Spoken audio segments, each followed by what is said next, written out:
अब क्लियर है? अब आ रही है आवाज? कोई दिक्कत? चलिए जी,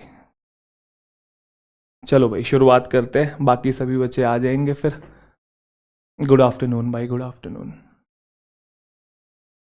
चलिए जी, रेडी सभी? आज बहुत बढ़िया क्वेश्चंस हम लोग करने वाले हैं वन वर्ड सब्स्टिट्यूशन के। 2024 में सीजीएल में जो वन वर्ड सब्स्टिट्यूशन आए थे वही क्वेश्चंस आज की क्लास में मैंने रखे हैं, तो एक बार देख लीजिए कि कितने आपको आते हैं कितने नहीं। दूसरा जो क्वेश्चन है उसके अंदर 4 ऑप्शंस होते हैं, तो एक ही क्वेश्चन के अंदर 4 वर्ड्स हमारे रिवाइज हो जाएंगे, इम्प्रूव हो जाएंगे, ठीक है? तो नंबर ऑफ क्वेश्चंस को मत देखिएगा, नंबर ऑफ वर्ड्स को देखिएगा, वो ज़्यादा इंपॉर्टेंट है, ठीक है जी? करें? रेडी हैं सभी? तो एक बार फुल पार्टिसिपेशन के साथ जल्दी से लिख देंगे यस सर। जल्दी करें शुरुआत। चलिए जी, तो तगड़े वाला वेलकम है सबका। तो सबसे पहला क्वेश्चन आपकी स्क्रीन के ऊपर, चलिए, बहुत प्यारे प्यारे क्वेश्चन है, मीनिंग भी समझते चलेंगे। बहुत सारे बच्चे क्या करते हैं, जनरली वन वर्ड सब्स्टिट्यूशन के ना मीनिंग रट लेते हैं, समझते नहीं है। समझना भी बहुत ज़रूरी है, ठीक है? क्योंकि क्या होता है ना कि आप कोई भी वोकैबलरी सीखते हैं, ज़रूरी नहीं है कि वो वोकैब वाले क्वेश्चन में ही आई हुई है, समझे? ये वर्ड्स आपको रीडिंग कॉम्प्रिहेंशन में, पैराजम्बल्स में, क्लोज टेस्ट में भी देखने को मिलते हैं। मिलते हैं कि नहीं मिलते हैं? और होता क्या है, कभी कभी जो एक वर्ड का मीनिंग आपने किसी किताब से, किसी पीडीएफ से कहीं से रटा होता है ना, रीडिंग कॉम्प्रिहेंशन में अगर वो वर्ड आया तो ज़रूरी नहीं उसका वही सेम वाला मीनिंग लिखा हो, दूसरे तरीके से लिखा होता है, या एक ही वर्ड के कभी कभी 2 मीनिंग भी होते हैं, या सुन लो, तो हो सकता है दूसरे वाला कॉन्टेक्स्ट आपको रीडिंग कॉम्प्रिहेंशन में जब वो वोकैब आए तो दिख जाए। तो ऐसे केसेस में बच्चा परेशान हो जाता है कि यार मैंने तो जब वन वर्ड सब्स्टिट्यूशन पढ़े थे तब उसका ये मीनिंग था और यहाँ ये अलग मीनिंग कैसे आ गया।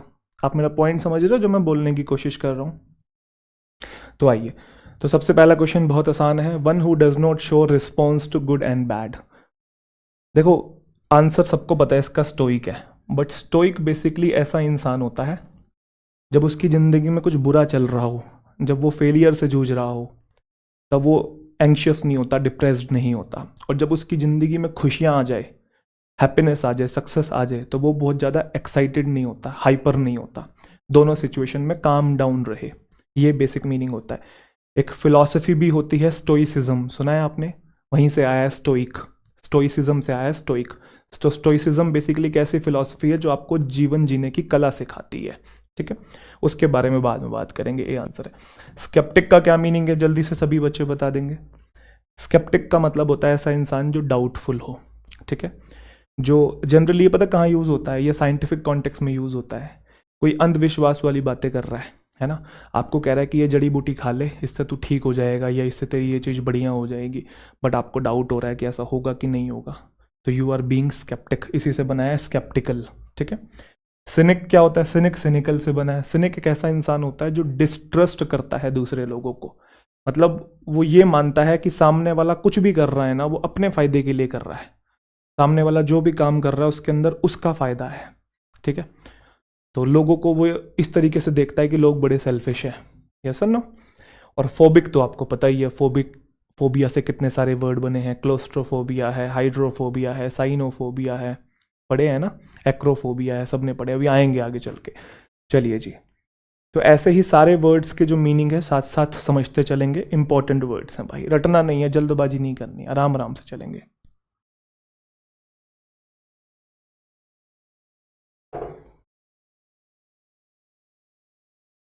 सवाल जवाब क्लास के एंड में। Morbid compulsion to consume alcohol continuously. बेवड़ा इंसान जो होता है, शराबी जो होता है, जिसे शराब पीने की लत लगी रहती है, उसे कहते हैं डिप्सोमेनिया, ठीक है? बेसिक सा शब्द है।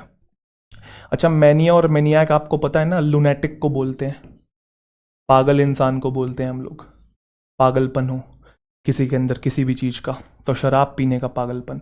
अच्छा, क्लेप्टोमेनिया क्या होता है? क्लेप्टो को हमने थेफ्टो से याद किया, आपको ध्यान है? थेफ्टोमेनिया, जिसे चोरी करने की चुल रहती है ना?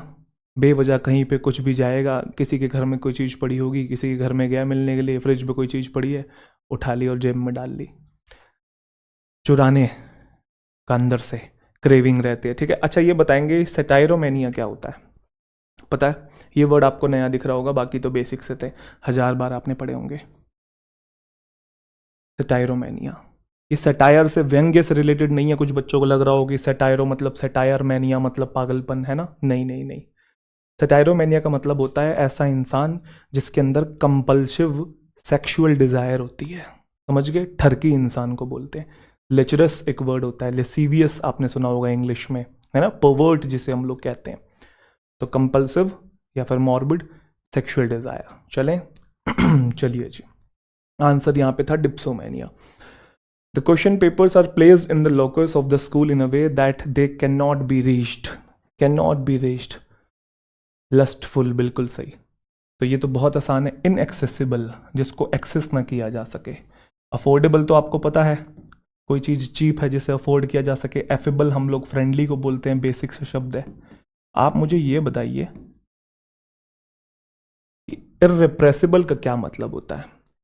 ये सारे 2024 के एग्जामिनेशन में आए हुए क्वेश्चन हैं, तो पता होने चाहिए आपको। आप ये देख लीजिए आपकी तैयारी कहाँ पे है। इर्रेप्रेसिबल, देखो, इर्रिप्रेसिबल जिसे रिप्रेस ना किया जा सके, मतलब unstoppable person, full of enthusiasm, full of energy, unstoppable person. हाँ, that can not be oppressed नहीं बोलेंगे, that can not be repressed. मतलब अब कुछ बच्चे कह रहे हैं जिसे दबाया ना जा सके। देखो हिंदी मीनिंग से नहीं समझे, ये बीच बीच में ऐड चल रही है क्या? एक बार पीछे से ना स्टूडियो में जाके, वाईटी स्टूडियो में जाके मोनेटाइजेशन ऑफ कर देना, ठीक है? एक बार मैं करवा देता हूं, हो जाएगा, अभी हो जाएगा, बोल देता हूं मैं, ठीक है? चलिए, इर्रिप्रेसिबल हम लोग ऐसे इंसान को बोलते हैं भाई जो फुल ऑफ एंथुजियाज्म है, फुल ऑफ एनर्जी है, अनस्टॉपेबल है, ठीक है? जो डिटरमाइंड है, जो एक तरीके से पागल हो चुका है, जो उसे चाहिए वो उसे अचीव करके मानेगा।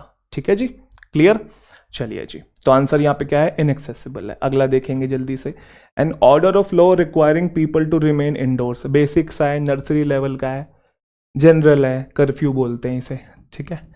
लेकिन आप देखेंगे यहाँ पे तो रिस्ट्रिक्शन भी लिखा हुआ है, लिमिट भी लिखा हुआ है, इनका मतलब भी तो रोकना होता है एक तरीके से, यस और नो?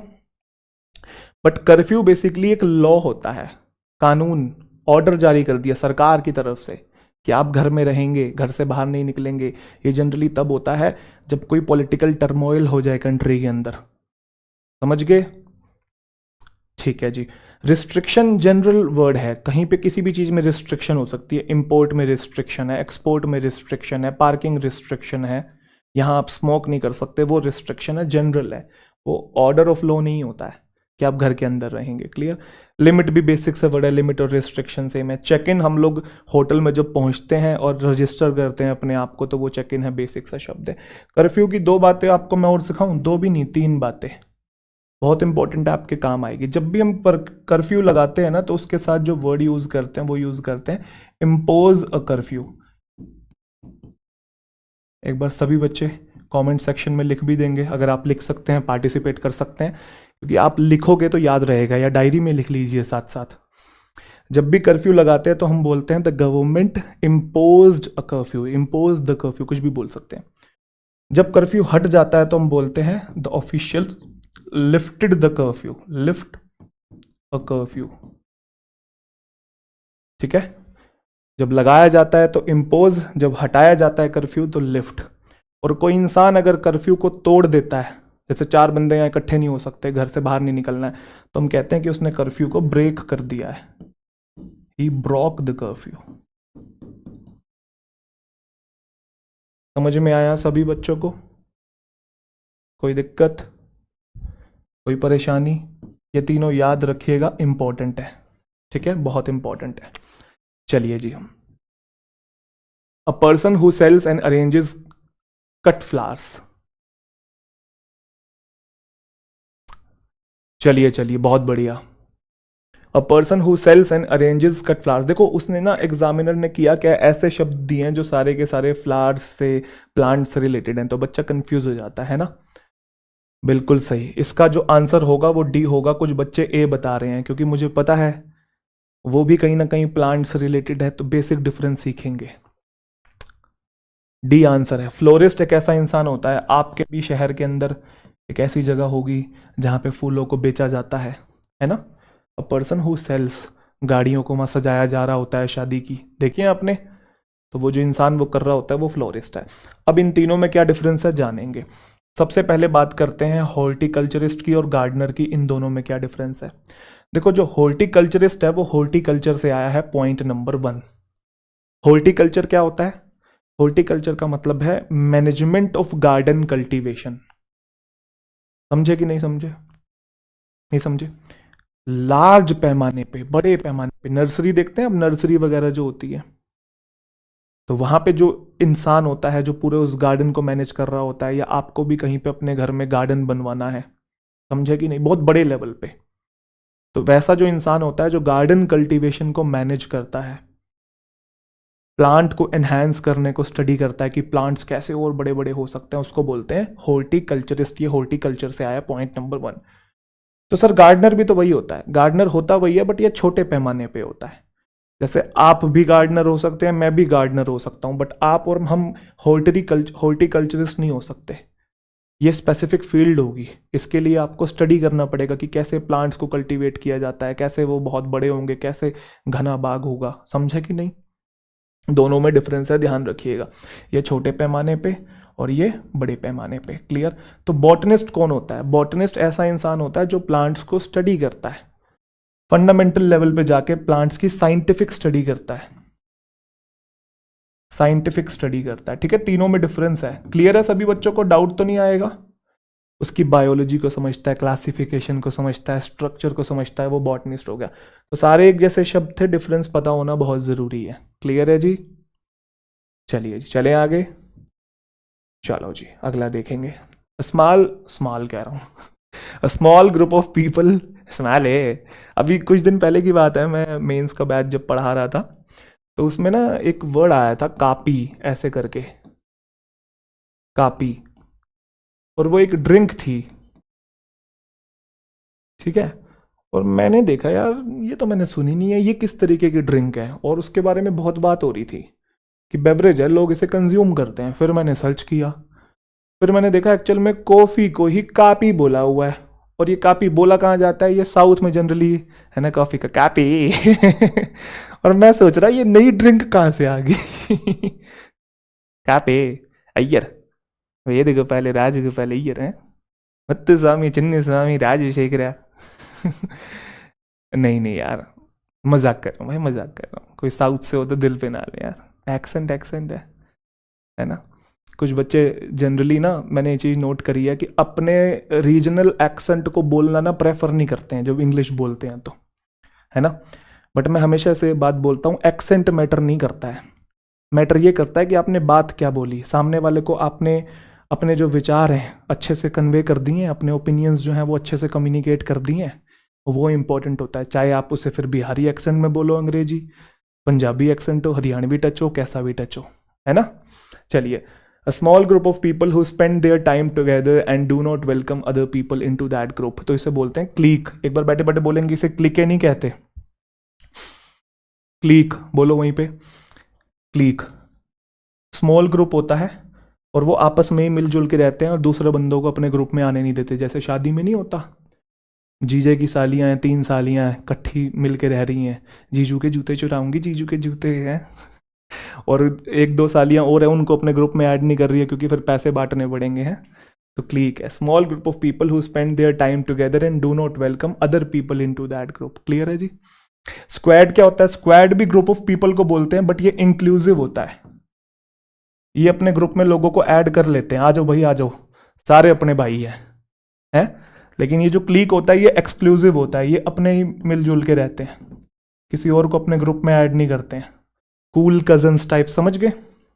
एम्प्लॉइज जिनको हायर किया गया। और लॉबी एक नेगेटिव वर्ड है, ध्यान रखिएगा, लॉबी एक नेगेटिव वर्ड है। लॉबी किसकी होती है? लॉबी भी ग्रुप ऑफ पीपल को बोलते हैं, बट लॉबी हम नेगेटिव कॉन्टेक्स्ट में यूज करते हैं, जैसे रियल एस्टेट ब्रोकर्स हैं या रियल एस्टेट एजेंट्स हैं, है ना, सामने वाले को फंसाने की कोशिश कर रहे हैं, टिकड़म चला रहे हैं, लॉबी है। इंडस्ट्रियलिस्ट की लॉबी हो सकती है, जो गवर्नमेंट की बनाई गई पॉलिसीज हैं उसे इन्फ्लुएंस करने की कोशिश कर रहे हैं, इंडस्ट्रियलिस्ट की लॉबीज होगी। क्लियर है? हाँ, नेगेटिव वर्ड हो, ध्यान रखिएगा। ये मैं बेसिक बातें बता रहा हूँ, वो उस तरीके से वन वर्ड सब्स्टिट्यूशन नहीं पढ़ा रहा हूँ आपको, वो हाथ रख के बस लिस्ट याद कर रखी है, नहीं भाई।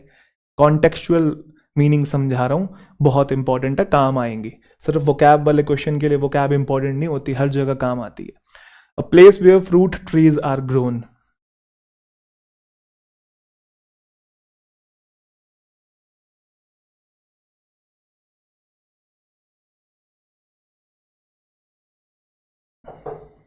बिल्कुल सही, उसको हम लोग बोलते हैं ऑर्चर्ड। कुछ लोग इसे गार्डन कह रहे हैं, भाई गार्डन गलत है।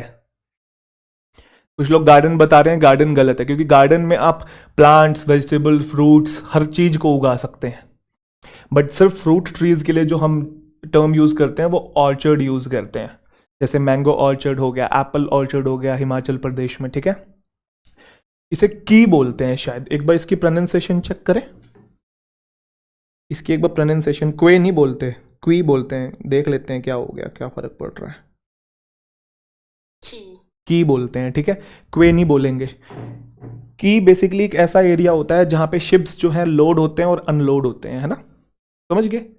वो प्लेटफॉर्म हो गया जहां पे शिप्स से गुड्स जो है वो उतारे जाते हैं और चढ़ाए जाते हैं, कार्गो रखे होते हैं बड़े बड़े। की बोलो एक बार, की, ठीक है जी। और म्यूजियम तो आपको पता ही है, तो आंसर हो जाएगा ऑर्चर्ड।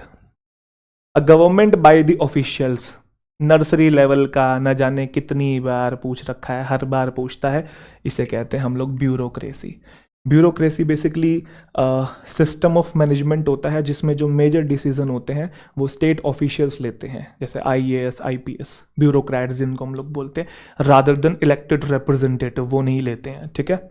ऑटोक्रेसी, तानाशाही को बोलते हैं। ये जो क्रेसी वर्ड होता है सबको पता है ना, क्रेसी और आर्की जो वर्ड होता है ये गवर्नमेंट से रिलेटेड होता है, सभी बच्चे जानते हैं, रूट मीनिंग इसका पता है, ठीक है जी। ऑटोक्रेसी तानाशाही है, मोनार्की जहां पे राजा रानी का राज हो, किंग एंड क्वीन जो है रूल कर रहे हो। प्लूटोक्रेसी को हमने याद किया था लूटोक्रेसी से, याद है सभी बच्चों को, plutocracy, government by wealthy people. Clear है जी।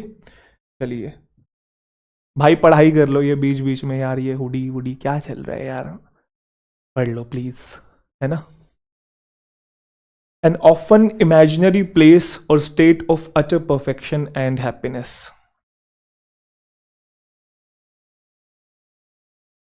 जल्दी, fast. An often imaginary place or state of utter perfection and happiness, एक ऐसी जगह जहां पे हर चीज परफेक्ट हो, मजे ही मजे हो। दुनिया ऐसी हो रखी है बिल्कुल। यूफोरिया, कौन है ये यूफोरिया वाले? अरे मेरे भाई, इतनी बार आ चुका है एग्जामिनेशन में, दिमाग की नसों में भी फिट हो जाना चाहिए। यूटोपिया इमेजिनरी प्लेस को बोलते हैं, ठीक है, बिल्कुल सही, यूटोपियन सोसाइटी। सतयुग सुना है आपने? कलयुग सतयुग हम लोग बोलते हैं, सतयुग जहाँ पे किसी भी तरीके का कोई क्राइम नहीं था, देवता रहते थे, सब बढ़िया था, सबके पास खाने को था, सब खुश थे, एक ऐसी सोसाइटी। और ये इमेजिनरी होती है, ध्यान रखिएगा, ठीक है। और इसी का जस्ट उल्टा हो गया, कलयुग का भी पीक लेवल हो गया ना, कलयुग इंटू 100, कि जहाँ पे ऑपरेशन है, क्रूएलिटी है ना, पैसे पैसे के लिए बाप और बेटे में लड़ाई हो रही है, भाई भाई का नहीं रहा, समझ गए। इस टाइप की जो सोसाइटी है उसे कहते हैं डिस्टोपिया। ये दोनों एक दूसरे के सिनोनिम एंटोनिम में, ध्यान रखिएगा। क्लियर? अच्छा, यूफोरिया हम लोग बोलते हैं ब्लिस को, परमानंद, एक्सट्रीम हैप्पीनेस, ब्लिस, बेसिक सी है। ऐड आ रहा है क्या यार? ऐड नहीं आ रहा है ना यार, ये ऐड बंद करवा दो ना पीछे से, अगर ऐड चल रही है तो। और इन्फर्नो क्या होता है? लार्ज फायर को बोलते हैं, लार्ज फायर को। लार्ज फायर समझते हैं, जैसे अभी कैलिफोर्निया में आपने सुना होगा, कैलिफोर्निया में, लॉस एंजलिस में तगड़े लेवल की आग लग गई, आपको पता होगा, हाँ लॉस एंजलिस में है बिल्कुल। इन्फर्नो बहुत इंपॉर्टेंट वर्ड है, ध्यान रखिएगा, आजकल ट्रेंड में चल रहा है इन्फर्नो। क्लियर है जी। चले आगे, कोई दिक्कत किसी तरीके की? फियर ऑफ क्लोज स्पेसेस के, ये नकली क्वेश्चन है। क्लोस्ट्रोफोबिया सबको पता है भाई, ठीक है। एनक्लोज स्पेसेस से, बंद कमरे से या बंद जगहों से या कन्फाइंड स्पेसेस से आपको डर लगे, घुटन महसूस हो, ठीक है, क्लोस्ट्रोफोबिया। फोबिया सबको पता है, फोबिया डर को बोलते हैं। चलो सारे फोबिया बताओ मुझे एक एक करके। सबसे पहला है फोटोफोबिया। क्या होता है? देखो, फोबिया तो हम लोग फियर को बोलते हैं, और फोटो होता है लाइट से रिलेटेड। तो जिसे लाइट से डर लगता हो, अंधेरे में ही रहे, वो बाहर ना निकले, लाइट सेंसिटिव हो जो इंसान, जैसे ही कमरे से बाहर निकलेगा सनलाइट में जाएगा, आंखें ऐसे चौंधिया जाएंगी उसकी, बिल्कुल समझ गए, और फिर अंदर भाग जाएगा। ऑप्टोफोबिया, ये ऑप्टो कहाँ से आया आपको पता है? ऑप्टो ऑप्टिक से आया है। ऑप्टो का मतलब आईज होता है, और फोबिया तो आपको पता है। तो ऐसा इंसान जो चीजों को देख ही नहीं सकता, जैसे आपके सामने कुछ हो रहा है, मत दिखा मत दिखा मत दिखा, नहीं नहीं नहीं नहीं, ऐसा नहीं करते, नहीं देख पाऊंगा नहीं देख पाऊंगा, वो इस टाइप के। Fear of seeing, fear of looking at objects, ठीक है, हाँ होते हैं ना कुछ लोग। ऑप्टोफोबिया। एगोराफोबिया क्या होता है? ओपन स्पेसेस से जिसको डर लगता है, पब्लिक स्पेसेस से जिसको डर लगता है। ये एनक्लोज्ड और कन्फाइंड, और ये ओपन, दोनों एक दूसरे के ऑपोजिट है। क्लियर है? कोई दिक्कत? चलिए जी। एक कह रहा है कि गर्ल्स से डर लगे तो कैसा फोबिया है? भाई वो फोबिया नहीं होता, वो एक बहुत नेगेटिव वर्ड होता है, और उसे यूज भी नहीं करना चाहिए, उसे मिसोजिनिस्ट कहते हैं। सुना है आपने?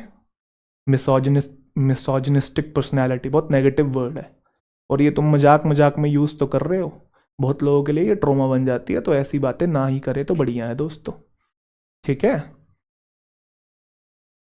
चलो जी। Short section of a book that leads to or explains the main part. चलिए, एक बच्चा कह रहा है पोस्ट स्क्रिप्ट। यार ये कहाँ से याद किए हैं तुमने, मुझे तो समझ में नहीं आ रहा। एक कह रहा है कंक्लूजन, एक कह रहा है पोस्ट स्क्रिप्ट। ये ऐसे क्वेश्चंस हैं, मैं कह रहा हूँ 2020 हो, 21 हो, 22 हो, 23 हो, हर एग्जामिनेशन में आ रखा है यार, हर एग्जामिनेशन में ये तो ऐसे क्वेश्चंस हैं। मैं बताना चाहूँगा इसका जो आंसर है फॉरवर्ड है। कभी आपने कोई किताब पढ़ी है, नोवेल पढ़ी है, कोई बुक पढ़ी है, फ्रंट पेज पे फॉरवर्ड लिखा होता है ना? जनरली वो किसी और के द्वारा लिखा होता है, उस बुक के बारे में मोटी मोटी बातें बताई जा रही होती है, इंट्रोडक्शन बोलते हैं।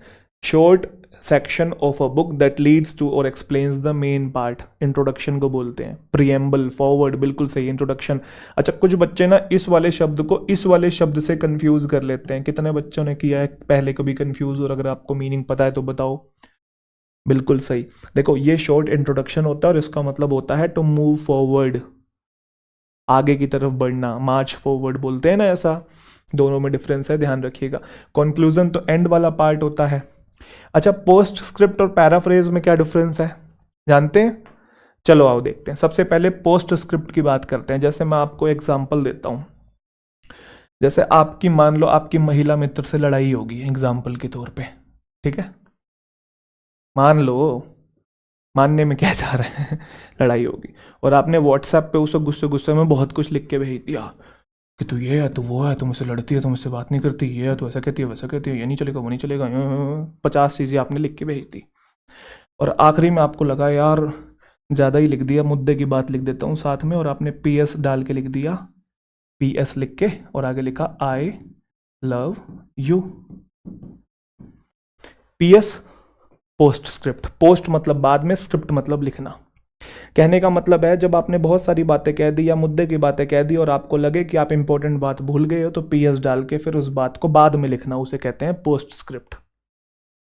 क्लियर? कोई दिक्कत? चले, पैराफ्रेज क्या होता है? पैराफ्रेज को चलो अच्छे से समझते हैं। कभी स्कूल में या कॉलेज में चीटिंग करी है आप सबने? करी है, ठीक है। नहीं करी तो करवाई होगी, चीटिंग करवाई होगी, ठीक है। एग्जाम्पल के लिए मान लेते हैं कि आपने किसी की चीटिंग करी है, आपके आगे टॉपर बैठा है और आप उसको बार बार तंग कर रहे हो, उसके डेस्क पे पैर मार रहे हो, अरे भाई बता दे ये क्वेश्चन बता दे, वो क्वेश्चन बता दे, काफ़ी देर से उसे परेशान कर रहे हो। वो कह रहा है पहले मुझे पेपर करने दे, पहले मैं कर लूँ, एंड में टाइम बचेगा तो तुझे दिखा दूंगा। और आप तब से बैठे हो, शीट पे ओम बनाए जा रहे हो या कुछ भी लिखे जा रहे हो, है ना, या टीचर आपको देख रहा है और आपको कुछ आता नहीं है और आप ऐसे ही पेन चलाने की एक्टिंग कर रहे हो, पेपर से 1 इंच ऊपर पेन उठा रखा है, लिख कुछ नहीं रहे, बस एक्टिंग कर रहे हो कि मैं कुछ लिख रहा हूँ, टीचर देख रहा है, मुझे कहीं ऐसा ना लगे कि मैं बिल्कुल ही नालायक हूँ, है ना। और फिर जब आखिरी के 10-15 मिनट बचे और टॉपर ने कहा कि चल तुझे दिखा देता हूँ, बट साथ में एक डिस्क्लेमर और दे दिया, ये कह दिया, पता क्या कहा कि ले लिख तो ले, बट अपना ना बना बना के लिखियो, सेम टू सेम मत लिख दियो, वरना टीचर को लगेगा चीटिंग होगी। हाँ, बना बना के लिखना होता था तो तेरे से देखता, मैं घर से नहीं पढ़ के आता, इतनी अच्छी होती मेरी राइटिंग स्किल्स। मैं एग्जाम्पल दे रहा हूँ। तो उसने कहा लिख तो ले बट बना बना के लिखियो अपना। तो वो बना बना के लिखने को बोलते हैं पैराफ्रेज। कहने का मतलब जो बात कहीं पे लिखी हुई है उसी बात को दूसरे शब्दों में कहना, वही सेम शब्द एज इट इज यूज ना करना, अपने शब्दों में अपने तरीके से सेम बात को कन्वे करना, उसे कहते हैं पैराफ्रेज करना। जैसे आपने न्यूज़पेपर से कोई आर्टिकल पढ़ा और मैंने बोला इसकी समरी लिखो, तो वो पैराफ्रेजिंग है। क्लियर है? कोई दिक्कत? बहुत इंपॉर्टेंट वर्ड्स हैं ये सारे के सारे, ध्यान रखिएगा। मैं आपको इनके डीप मीनिंग समझा रहा हूं। ये किताबों में ऐसे मीनिंग कोई समझाता हुआ नहीं मिलेगा, इस तरीके से समझा रहा हूं कि दिमाग में बिल्कुल बैठ जाएंगे। क्लियर है जी? मजा आ रहा है? तो बोलेंगे यस सर। चलिए जी, अगला क्वेश्चन।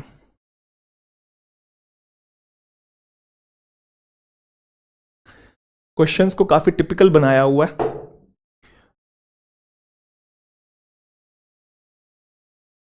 चलिए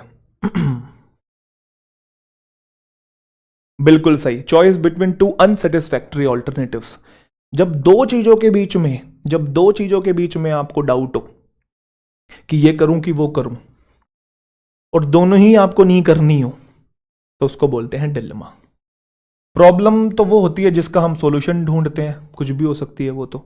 कंफ्यूजन तो 50 चीजों के बीच में हो सकती है, सिर्फ दो के लिए थोड़ी आता है।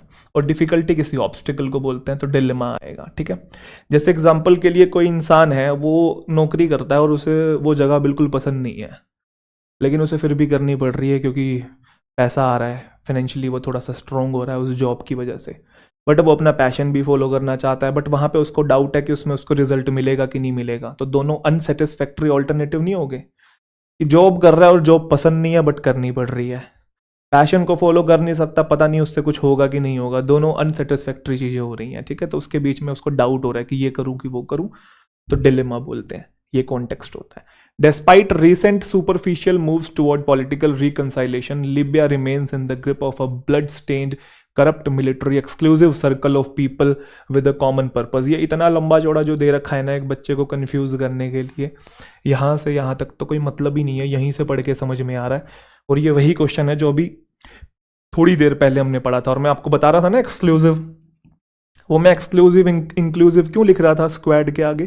क्योंकि पूछ लेता भाई एग्जामिनर क्वेश्चन घुमा के, और बच्चा जब रट के जाता है, किताब की डेफिनेशन रट लेते हैं अधिकतर बच्चों को मैंने देखा है। आप ईमानदारी से बताओ करते हैं कि नहीं करते हैं? बहुत सारे बच्चे ऐसा करते हैं, किताब की या पीडीएफ की डेफिनेशन को रट लेते हैं, मीनिंग समझने की कोशिश ही नहीं करते हैं। बहुत बच्चे हैं ऐसा। तो इसको बोलते हैं क्लीक, अभी हमने पढ़ा था। ठीक है? क्लियर? अच्छा, बाकी के मीनिंग बताएंगे। ऑब्लिक तो आपको पता है, इसको बोलते हैं ऑब्लिक को, स्लाइंटेड लाइन जो होती है ऑब्लिक। ठीक है? पीक क्या होता है? पीक के दो मीनिंग होते हैं, समझ लेंगे एक बार। पीक के दो मीनिंग होते हैं, आप बताएंगे पीक का क्या मतलब है? पीक के दो मीनिंग है भाई। सबसे पहला मीनिंग होता है नाउन के कॉन्टेक्स्ट में, रिसेंटमेंट को बोलते हैं, इरिटेशन को बोलते हैं। गुस्सा आ रहा है किसी के ऊपर, फ्रस्ट्रेशन हो रही है, इरिटेशन हो रही है, तो पीक नाउन भी होता है। ठीक है? ये वर्ब भी होता है। जब ये वर्ब होता है तो इसका मतलब होता है अराउज करना, स्टिमुलेट करना इंटरेस्ट को, इंटरेस्ट जगाना, क्यूरियोसिटी जगाना, पीक करना, इंटरेस्ट को पीक करना। क्लियर है? दोनों मीनिंग है, ध्यान रखिएगा पीक के। क्लीक आपको बता दिया, एंटीक पुरानी आइटम को बोलते हैं, नर्सरी लेवल का शब्द है। आइए अगला question. An instrument for viewing distant objects in space. सारे शब्द आसान है, एक ही शब्द इसके अंदर मुश्किल है, उसको अलग से सीख लेंगे दोस्तों।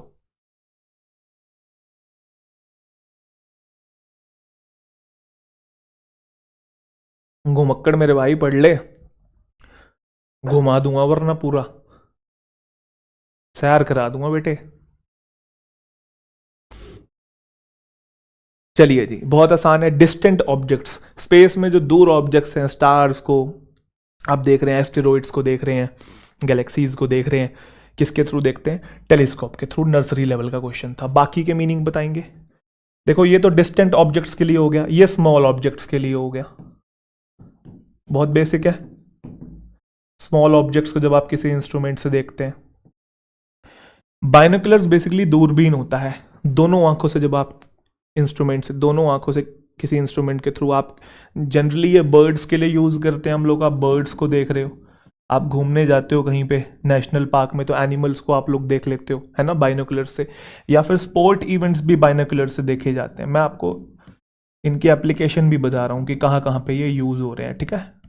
स्पोर्ट्स इवेंट भी आप लोग देख सकते हैं।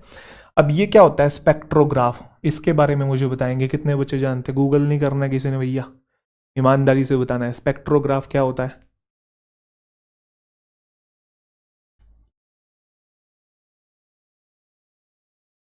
बिल्कुल सही, स्पेक्ट्रम के लिए, लाइट की स्पेक्ट्रम को, बिल्कुल सही, वेरी गुड, बहुत बढ़िया, शाबाश।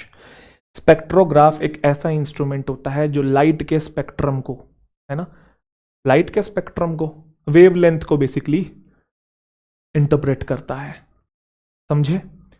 जैसे स्टार से कोई लाइट निकल रही है एग्जाम्पल के लिए, ठीक है, अब वो मिलियंस ऑफ ईयर अभी दूर है, वो उसमें से कोई लाइट निकल रही है, तो उस लाइट को इंटरप्रेट करता है, उस लाइट को देख के बताता है कि उस स्टार की कॉम्पोजिशन क्या है, उसका टेम्परेचर क्या है, उसका स्ट्रक्चर क्या है।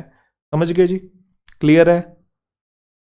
ऐड अभी बंद नहीं हुई है यार, देखो मैंने बोला तो है पीछे, पता नहीं वो कहाँ चले गए कंप्यूटर महादे। आज के लिए मैनेज कर लो, कल की क्लास में ऐड बंद करवा दूंगा भाई, ठीक है। वैसे तो बंद ही थे, पता नहीं कैसे ऑन रह गए। चलो आओ, अगला क्वेश्चन, ऑकवर्ड इन मूवमेंट और मैनर, ऑकवर्ड इन मूवमेंट और मैनर बताएंगे सभी बच्चे। बहुत आसान है ये भी। अब देखो मैं बार बार जो बोल रहा हूं ना, बहुत आसान है, कई बार आ रखे हैं, जेन्युइनली कई बार आ रखे हैं, ठीक है। इसको हम लोग बोलते हैं क्लमजी, सोशली ऑकवर्ड पर्सन जो होता है, अनाड़ी इंसान। इसका कोई बच्चा मुझे उल्टा बताएगा, उल्टा मतलब इसका एंटोनिम बताएगा, क्लमजी का एंटोनिम क्या होता है? चलो जल्दी बताएंगे, क्लमजी का एंटोनिम क्या होता है? वेरी गुड, बहुत बढ़िया, डेक्स्ट्रस बोलते हैं।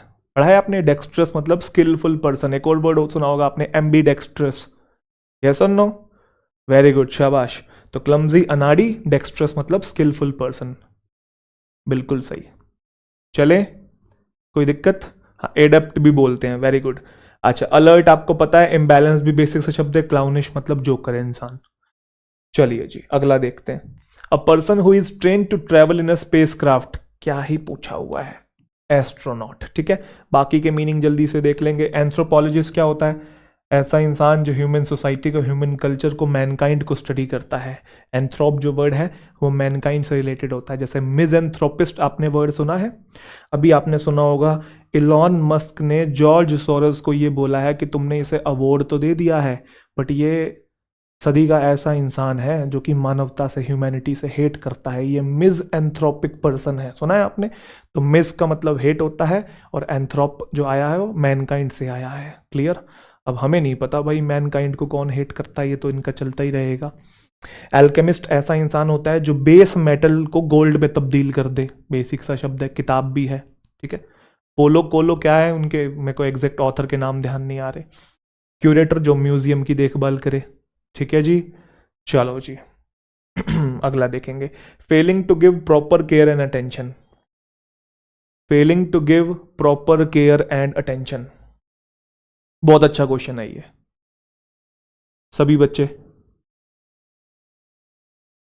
वेरी गुड, बहुत बढ़िया, बहुत बढ़िया। लैक्स को बोलते हैं, लैक्स का मतलब होता है ऐसी कोई चीज जो स्ट्रिक्ट ना हो, नॉट स्ट्रिक्ट, लीनियंट हो। लीनियंट समझते हैं?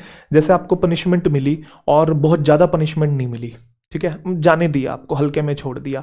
एयरपोर्ट पे चेकिंग हो रही है बट बहुत ज़्यादा स्ट्रिक्ट चेकिंग नहीं है। इलेक्शन के टाइम पे बहुत ज़्यादा चेकिंग होने लग जाती है, नॉर्मली चेकिंग होती नहीं है। तो जो नॉर्मली नहीं होती, ऐसे टाइम पास है, बस फॉर्मेलिटी कर रहे हैं, तो लैक्स बोलेंगे, ठीक है, क्लियर। लैक्स का मतलब failing to give proper care and attention, ध्यान से कोई चीज़ को कर नहीं रहे हैं, हीडलेस है, केयरलेस है, वेरी गुड। कॉशियस आपको पता है, केयरफुल तरीके से कोई चीज़ हो रही हो। वाइल्ड आपको पता ही है। प्रोविडेंट क्या होता है? प्रोविडेंट एक ऐसा इंसान होता है जो फ्यूचर की प्लानिंग जनरली करता रहता है। जैसे कोई प्रोविडेंट पर्सन है, वो रिटायरमेंट की प्लानिंग कर रहा है, पैसा जोड़ जोड़ के, आपने एक टर्म भी सुना होगा प्रोविडेंट फंड। वो ऐसा फंड होता है जो रिटायरमेंट के टाइम पे या बाद में, फ्यूचर में आपके काम आता है। यस और नो? क्लियर है सभी बच्चों को? चले भाई, प्रूडेंट नहीं है, प्रूडेंट अलग होता है, ये प्रोविडेंट है, क्लियर, कंफ्यूज मत करो इसे। चलिए, out of those group members Rohan is the one who opposes others no matter what they tell him. इसमें भी अच्छे अच्छे वर्ड्स हमें सीखने को मिलेंगे। चलो बताओ क्या होना चाहिए, जल्दी बताएंगे। एंटेगोनिस्ट, बिल्कुल, वेरी गुड। दो टर्म सबने सुने हैं, एक होता है हीरो, एक होता है विलन, सुने हैं सबने। तो किसी भी किताब, किसी भी मूवी या नोवेल का जो हीरो होता है वो प्रोटैगनिस्ट होता है, बेसिक सा शब्द है, और जो विलन होता है वो एंटागोनिस्ट होता है। क्लियर है सभी स्टूडेंट्स को? तो यहां पे पूछा out of those group members Rohan is the one who opposes, तो एक तरीके से क्या होगा, जो एंटी है। क्लियर? चलो अब आप मुझे बताएंगे अगोनिस्ट और एनाटोमिस्ट का क्या मीनिंग होता है। चलो सभी बच्चे बताएंगे। सबसे पहले अगोनिस्ट का मीनिंग बताएंगे, पता है? चलिए जी, अगोनिस्ट बेसिकली ऐसा सब्सटेंस होता है जो किसी रिसेप्टर के साथ अटैच हो जाता है, और अटैच होके बॉडी जो है कुछ ना कुछ केमिकल रिएक्शन को प्रोड्यूस करती है। सर ये क्या है, समझाता हूं मैं। आपने चॉकलेट खाई, ठीक है, चॉकलेट खाते हैं तो डोपामीन रिलीज होता है। डोपामीन का पता है ना, प्लेजर हार्मोन है, रिवॉर्ड केमिकल है, ठीक है। तो आपने कोई चीज खाई और उसमें से चॉकलेट खाई, और चॉकलेट बेसिकली दिमाग के ऐसे रिसेप्टर से जाके, उसका चॉकलेट के अंदर जो केमिकल है वो दिमाग में ऐसे रिसेप्टर के साथ जाके अटैच हो गया कि डोपामिन रिलीज हो गया। तो उस सब्सटेंस को, उस चॉकलेट को हम लोग क्या बोलेंगे, एगोनिस्ट बोलेंगे।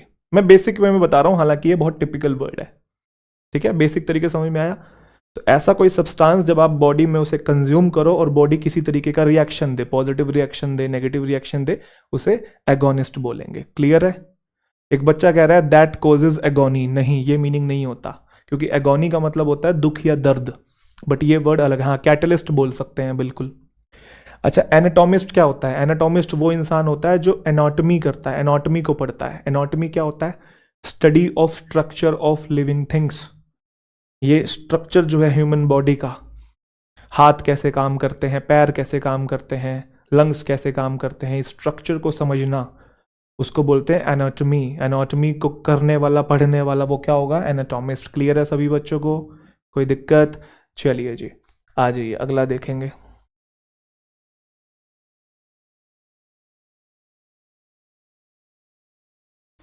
सर पाकिस्तान भी विजिट करें, आएंगे भाई आएंगे, फारूक अली साहब कह रहे हैं। चलो जी, ये बहुत अच्छा वर्ड है, फॉल्स आइडिया और बिलीफ। फॉल्स आइडिया और बिलीफ, देखो इसे हम लोग कहते हैं फैलेसी। क्या कहते हैं? फैलेसी। आपने एक टर्म सुना है, अराइवल फैलेसी? किस किस बच्चे ने सुना है अराइवल फैलेसी? साइकोलॉजी का एक टर्म है अराइवल फैलेसी। चलो पहले एक काम करते हैं, सबके मीनिंग सीख, चलो पहले फैलेसी को ही देख लेते हैं। देखो, फॉल्स आइडिया और बिलीफ। फॉल्स आइडिया बिलीफ का मतलब आप किसी चीज में विश्वास कर रहे हैं बट वो गलत है, आपने मिस इंटरप्रेट कर लिया, मिस रिप्रेजेंट कर लिया किसी चीज को, तो हम लोग बोलेंगे फैलेसी। अब ये क्या होता है अराइवल फैलेसी? में एग्जांपल देता हूं, जो मैं बातें बोल रहा हूं बताना कि वो सुनी सुनी लग रही है कि नहीं लग रही है, ठीक है। जब आप 8th या 9th क्लास में थे तो घर वालों ने कहा कि बेटा 10th क्लास में अच्छे मार्क्स ले आ, उसके बाद तेरी जिंदगी में मजे ही मजे, मौज करियो बढ़िया, या जो तू कहेगा वो दिला देंगे तुझे। आपने कहा ठीक है, पढ़ लेता हूँ पापा। फिर जब आपने 10th पास कर लिया, आपको कुछ मिला नहीं, फिर बोला गया तू बोर्ड्स पास कर ले, 12वीं के बोर्ड दे ले भाई, उसके बाद तो तू जो कहेगा, फोन कहेगा, बाइक कहेगा, जो चीज तेरे को चाहिए, जहां तुझे घूमने जाना है, दोस्तों के साथ पार्टी शार्टी करनी है, तू करियो भाई बढ़िया मजे, कोई दिक्कत नहीं है, 12वीं पास कर। आपने कहा ठीक है पापा। उसके बाद आपने 12वीं पास कर ली, कुछ नहीं मिला, बेटा एक काम कर, कॉलेज कर ले एक बार, प्लेसमेंट हो जाने दे, नौकरी लग जाएगी, उसके बाद तो जिंदगी में ऐसे मजे हैं तो सोच भी नहीं सकता। आपने कहा ठीक है पापा, कर लेता हूँ। आपने कॉलेज भी पास कर लिया, नौकरी भी ले लिया आपने, उसके बाद भी आपको लग रहा है कि ज़िंदगी में मज़ा नहीं है। फिर पापा एक दिन आए, बैठे, कह रहे बेटा एक काम कर ले, शादी कर ले तू, ठीक है। आपने कहा ठीक है पापा। पापा ने पापा ही बना दिया हमको।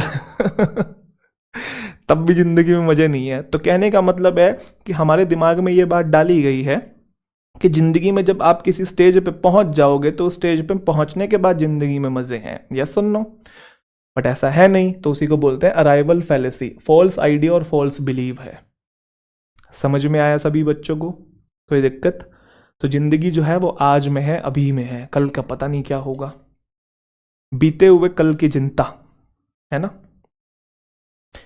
बीते हुए कल का अफसोस और आने वाले कल की चिंता, ऐसी दो चीजें हैं जो अब के खूबसूरत पलों को चुरा लेते हैं, यस और नो?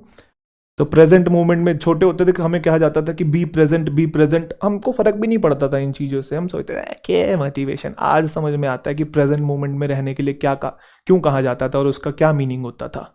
यस और नो? चलिए जी। अच्छा, बाकी वर्ड्स क्या है एक बार जल्दी से देख लेंगे। रेटिसेंस जो आया है वो रेटिसेंट से आया है, ऐसा इंसान जो शाय है, जो रिजर्व्ड है, कम बोलता है। ठीक है। एट्रोपी और एंट्रोपी में क्या डिफरेंस है, आओ जी सीखते हैं। देखो, एट्रोपी जो होता है ना, ये हम तब यूज करते हैं जैसे आपकी कोई मसल है, हाथ की मसल है या पैर की मसल है, वो बहुत ज़्यादा वीक हो गई है, या आप काफ़ी टाइम से बीमार हो गए थे और उसका फंक्शन नहीं हो पाया, हाथ आपके ज़्यादा यूज़ नहीं हो पाए, पैर ज़्यादा यूज़ नहीं हो पाया, तो उसके अब वो बहुत ज़्यादा वीक हो गया, काम करना बंद कर दिया, तो हम बोलेंगे एट्रोफी हो गया है वो पार्ट। ठीक है, काम करना बंद कर दिया क्योंकि वो वीक हो गया या फिर लॉस ऑफ फंक्शन की वजह से। क्लियर है? एट्रोपी। एंट्रोपी क्या होता है, ये साइंस का वर्ड है। रैंडमनेस को जब हम मेजर करते हैं, अब ये क्या है रैंडमनेस को मेजर करना, बेसिक से डेफिनेशन समझ लो कि किसी चीज के अंदर एनर्जी जो है वो पूरी की तरीके से स्प्रेड होती है, मतलब कोई भी ऑब्जेक्ट है उसके अंदर एनर्जी जो है पूरी तरीके से स्प्रेड है, रैंडमनेस है। उस रैंडमनेस को जब हम स्टडी करते हैं तो उस स्टडी को हम लोग बोलते हैं एंट्रोपी। अब ये साइंस का वर्ड है तो इसलिए बेसिक मीनिंग जान के इसको नक्की करो। आगे चलते हैं। अगला question, that which can not be conquered. बहुत आसान क्वेश्चन है भैया।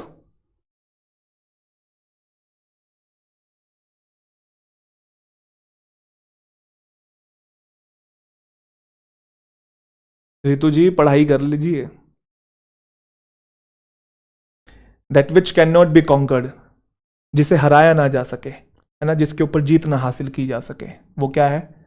इनविंसिबल, अजय जिसे हम लोग कहते हैं। बाकी के मीनिंग बताएंगे। इनविजिबल आपको पता है। चलिए, इनडेलिबल और इनएफेबल के मीनिंग बताएंगे। इनडेलिबल ऐसी चीज होती है जिसे इरेज या रब या डिलीट ना किया जा सके, डेल से याद रखिएगा, डिलीट। और इनएफेबल क्या होता है भैया?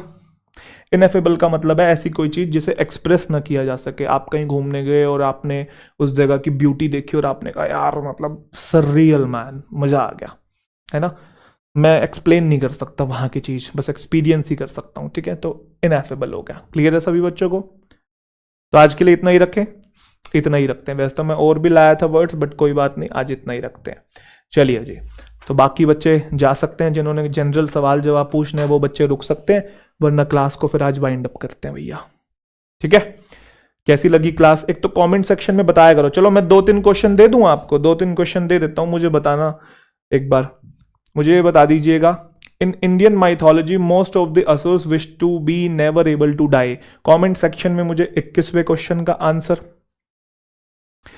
22nd तो बहुत बेसिक है, इसका रहने दीजिएगा। 23rd का बताइएगा, बहुत अच्छा क्वेश्चन है। The list of subjects to be discussed at a meeting, बहुत अच्छा क्वेश्चन है, इसके बाकी मीनिंग्स भी अच्छे हैं। तो 21 और 23 का मीनिंग कमेंट सेक्शन में सभी बच्चे बताएंगे, और 24 का भी बताएंगे, a place where birds are kept. और जब मैंने कहा बताएंगे तो बताएंगे फिर। ठीक है, या लो 25 भी देख लो। A large flat area surrounded by seats use for sports or entertainment. तो जितने भी क्वेश्चंस मैंने दिखाए कमेंट सेक्शन में दोस्तों, थोड़ा इससे पता लगेगा कितने बच्चे डेली एक्टिव में। लाइव में तो पता लगता नहीं है, भागते जाते हैं कमेंट्स आपके। तो कमेंट सेक्शन में भी थोड़ा पार्टिसिपेशन रखेंगे, क्लास के बाद बताएंगे। दूसरा, कोई अगर आपको जनरल डाउट है, जनरल कोई सवाल पूछना है, तो उसको भी आप कमेंट सेक्शन में लिख सकते हैं। ठीक है जी, टाइम लगेगा तो मैं जवाब देने की कोशिश करूंगा। चलिए जी, तो आज के लिए इतना ही है। कोई जनरल सवाल किसी का?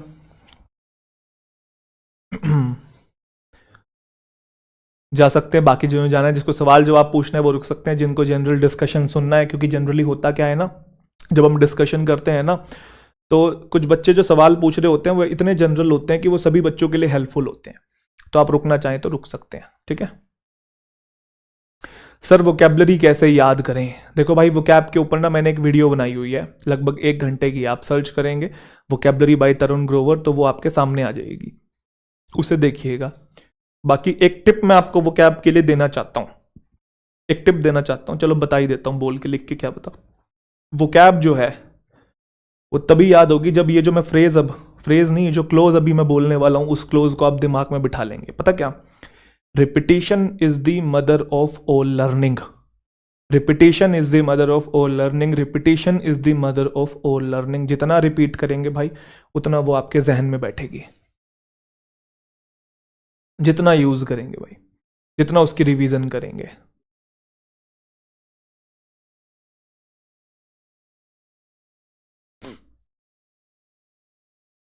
सर पास्ट और फ्यूचर जो है जीने नहीं दे रहे हैं। देखो हमारा जो दिमाग है ना, जनरली देखो आप खुद अपने आप को एक बार ना तसल्ली से बैठ के ऑब्जर्व किया करो, ठीक है? क्योंकि हम ना आजकल इतने ज़्यादा बिजी हो गए हैं, मोबाइल फ़ोन हमारे पास है, तो हम ज़रा सा बोर होने लगते हैं तो हम मोबाइल उठा लेते हैं और अपने आप को एंगेज कर लेते हैं, और जो चीज़ चल रही होती है उससे भाग जाते हैं। जिम्मेदारी से भाग रहे हैं, पढ़ाई से भाग रहे हैं, या जो गोल्स हमने सेट किए हैं उनसे हम लोग भाग रहे हैं। होता है ऐसा? नहीं होता है।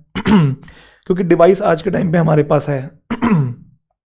देखो हम जनरली, आपने सुना होगा कुछ बच्चे ऐसे कहते हैं, मैंने ना आज तक कभी भी ड्रग्स नहीं लिए, या मैंने ना कभी स्मोकिंग नहीं की है, मैंने ना कभी भी ड्रिंकिंग नहीं की है। ये जो आप फ़ोन यूज़ करते हो ये भी किसी ड्रग एडिक्शन से कम नहीं है। ये भी, अब फ़ोन यूज़ करने का मतलब ये नहीं है कि फ़ोन को यूज़ करना बंद कर दो। फ़ोन में बेसिकली मैं रील्स और शॉर्ट्स की बात कर रहा हूँ, जो बहुत ज़्यादा यूज़ करते हैं, या रील्स और शॉर्ट्स के अलावा जो वीडियोस भी देख रहे हैं, बहुत ज़्यादा देख रहे हैं फालतू की, इधर उधर की जो नॉलेज कंज्यूम कर रहे हैं, ठीक है? जो चीज़ आपको लाइफ में अचीव करनी है उससे रिलेटेड ना करके रैंडम कुछ भी देख रहे हैं और टाइम उसके अंदर वेस्ट कर रहे हैं। आपको पता है ऑक्सफोर्ड डिक्शनरी ने 2024 में एक नया शब्द अपनी डिक्शनरी में ऐड किया, और उस शब्द का नाम पता क्या है?